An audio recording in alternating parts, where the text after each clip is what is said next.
Most thriller ideas fail for one simple reason. They are built from the outside. They start with a cool situation, a missing person, a creepy letter, a locked room, perhaps a stalker, a secret tape. And that can be fine, but it isn't automatically scary. Because fear doesn't come from the situation. Fear comes from what the situation does to a person.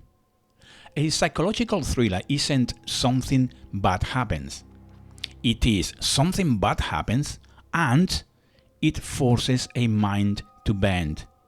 So today I'm going to give you a repeatable process to find an idea that scares you, one you can actually write into a full novel, without relying on cliches or copying what you have already seen. This isn't just theory.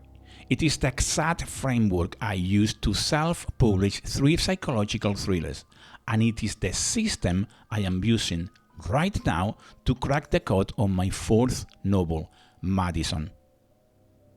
This is episode 1 of my new psychological thriller workshop. Over the next few videos, we are going to build your book from scratch.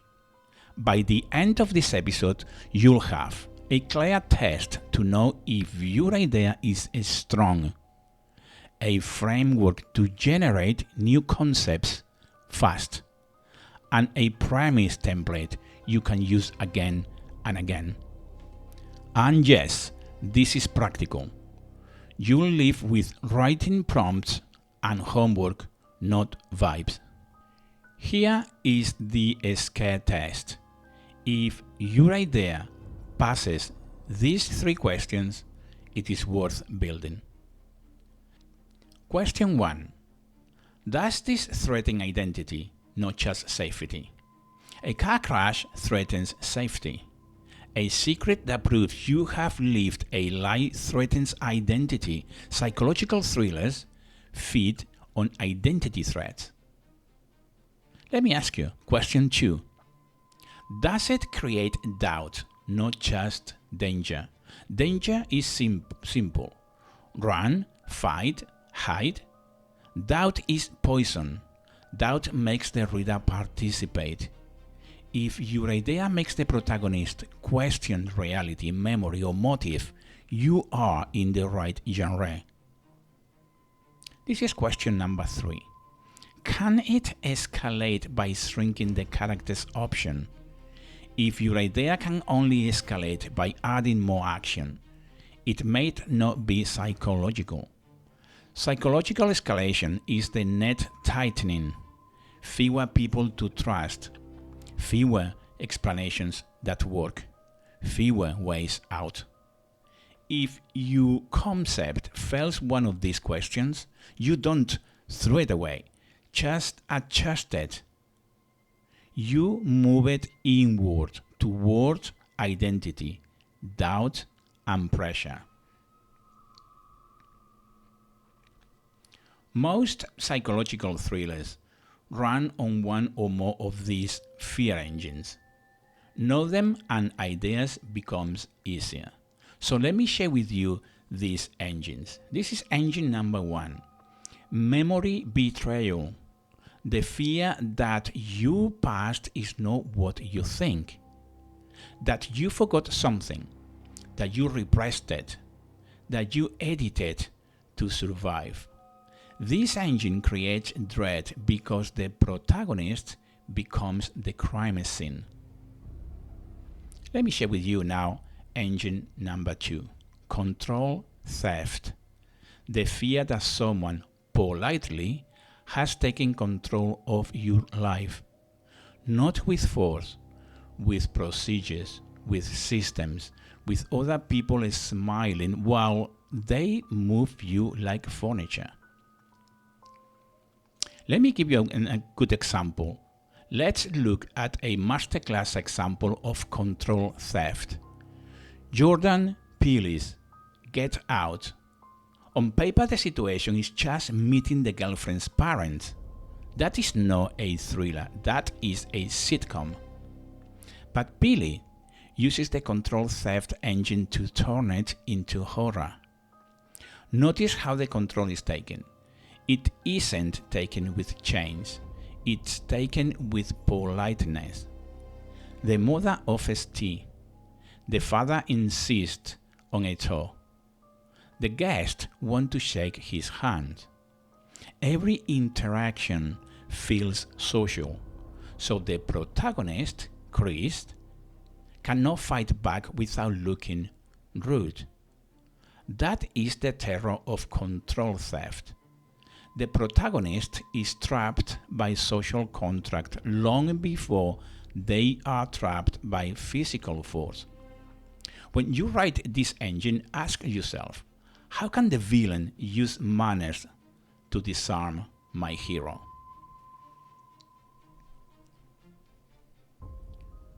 Engine number 3. Self as threat.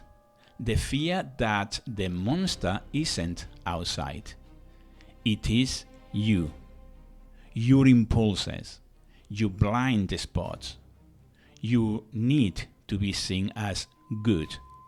This engine is powerful because it turns the protagonist into a ticking bomb. When you are hunting ideas, you are really hunting one of these engines and asking, what story would make this fear unavoidable? Now the practical part. Here are 7 places to reliably find psychological thriller ideas fast. Let me give you the first source. The ordinary place you can't escape. Choose a setting people can't easily leave. A family home, a school, a workplace, a care facility, a small town, a marriage, a therapy room. The trap is not bars on the window. The trap is obligation. Ask, what ordinary place becomes a pressure cooker? The best example of this is Stephen King's Misery. King didn't choose a prison or a dungeon. He chose a guest bedroom in a fan's house. Why does this work better than a dungeon? Because of the obligation. Paul Sheldon is injured. Annie Wilkes is a nurse. She is saving him. The setting is domestic, a bed, soup, medication. But because he cannot live, that domesticity becomes suffocating. If Annie was a guard in a prison, Paul would just try to escape. But because she is nurse, he has to navigate a complex relationship of gratitude and terror. That is the secret to Source 1. Don't just lock the door. Make the protagonist rely on the person holding the key. This is source number 2, a normal routine that turns suspicious. Thrillers love routines because routines feel safe until they don't. A morning coffee, a commute, a bedtime check. Now add one detail that disobeys reality. A message you didn't write, a photo that changes, a neighbor who remembers you differently. Ask, what routine could become evidence? Now, source number 3, a secret that would end your life. Not a secret diary, a secret with teeth. Think, a death you caused, an identity you stole, a lie that kept a family together. Ask, if this truth comes out, what collapses? Let's look at source number 4, the character's psychological vulnerability.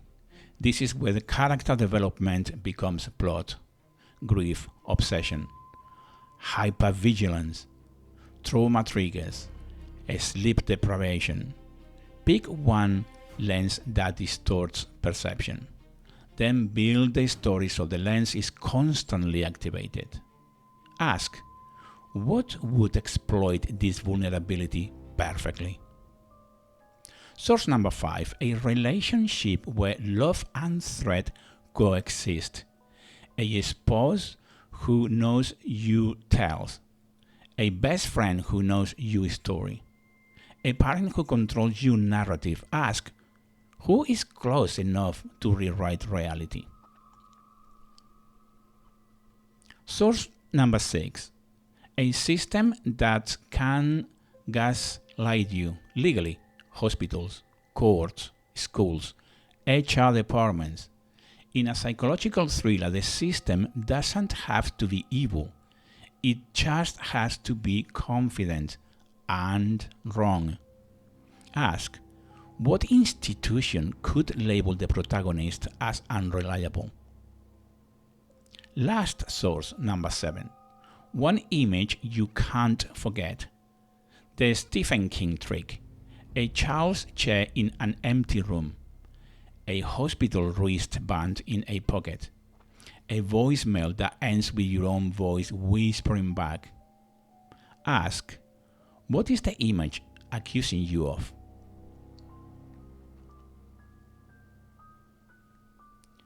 Now you take one fear engine, one trap, one vulnerability, and you make a premise. Here is the template you will use all season. Premise formula. When disturbance, A, flawed protagonist, must, goal, but psychological lens makes them fear, buried truth. Let me unpack it. Disturbance is the first crack in normal life. Flawed protagonist is not a detective, it is a person with a pressure point. Goal is what they must do to survive. Lens is the vulnerability that distorts perception. Buried truth is the identity threatening answer waiting underneath. If you can write this premise in one sentence, you can outline a full novel. Let's do it live. I'm going to start with nothing but a fear engine. I'll choose control theft, that fear that your life is being rearranged without your consent. Step 1. Pick the ordinary trap setting. I am going to choose a therapy referral because it is polite, it is for your well-being, if you know what I mean, and it can't still feel like a cage. Step 2. Give the protagonist a psychological lens. Let's say the protagonist is a teenage girl who recently lost a relative and is dealing with insomnia. That's plausible, that's human, and it makes her easy to label as stressed. Now stop, just stop for a second. Before we lock this idea in, I want you to show you the mistake 90% of writers make here. If I was writing a bad version of this, I would make the therapist obviously evil. I'd have the therapist say, I know you are lying, and I'm going to lock you up. Why does that fail? Because it breaks the doubt. If the villain is obviously evil, the hero knows they are in a thriller. They just fight back. We want the hero to question themselves. So let's rewrite it. The therapist shouldn't be aggressive. They should be concerned. They should say, I am worried about you. Don't you remember saying this last week? Do you see the difference? The first version creates a fight. The second version creates a psychological fracture. We want the fracture. Step 3. Choose a disturbance that looks normal, but isn't. The parents say, we have already booked your appointment, not we want to, not would you, already booked. And the disturbing detail, the therapist already has notes, not from the parents, from previous sessions that never happened. Step 4. Define the goal. She must prove she isn't losing time or that someone is creating a file on her. Step 5. Identity the buried truth. The worst truth might be she has been assessed before, years ago. Because something happened, she doesn't remember. Now we write the premise in one sentence. When her parents insist she attend a therapist just to be safe, an insomniac teenager tries to prove the doctor's file is wrong. But the notes describe sessions she can't remember, and every detail points to a childhood incident she was never meant to uncover. That, my friends, is psychological thriller seed. It has identity threat, doubt, and a net that can tighten. Now I'm going to give you prompts. Don't overthink them. Write ugly. Write fast. You receive a letter describing an event only you and a missing person would know, but the handwriting is yours. Your doctor shows you a diagnosis dated 5 years ago. You have never been to the hospital. A neighbor insists you have lived in your house for years. You moved in last month. You find a photo of your childhood bedroom in the corner, an object that didn't exist until recently. Your partner plays a voicemail from you, begging them not to trust you. A school calls you to discuss your child's behavior. You don't have children. You wake up with a bruise shaped like a handprint. Your door is locked from the inside. You meet a stranger who knows your private nickname and uses it like a warning. You discover a patient file about you, but it describes you in the third person like a case study. Your friend swears you confessed something to them last night, but you weren't there. A therapist repeats a sentence you have never said, word for word, like they heard it somewhere else. You look in a mirror and realize your reflection is remembering something before you do. Pick one and force it into the premise formula. So here's your homework. This is how you stop being someone who has ideas and become someone who finishes novels. Homework 8. Write 10 premises using the formula. First, no judgment. Homework B. Choose the best one and write 300-word opening using normal routine plus one wrong detail. And homework C. In one line, name your protagonist's lens, grief, insomnia, obsession, trauma, trigger, whatever it is. Post your best premise in the comments using these templates. When, disturbance, A, float protagonist, must, goal, but lens, makes them fear, bury the truth. I will put that on the comments below so you can have that template. Next episode, we take your best premise and build a protagonist strong enough to carry a whole book and fragile enough to break.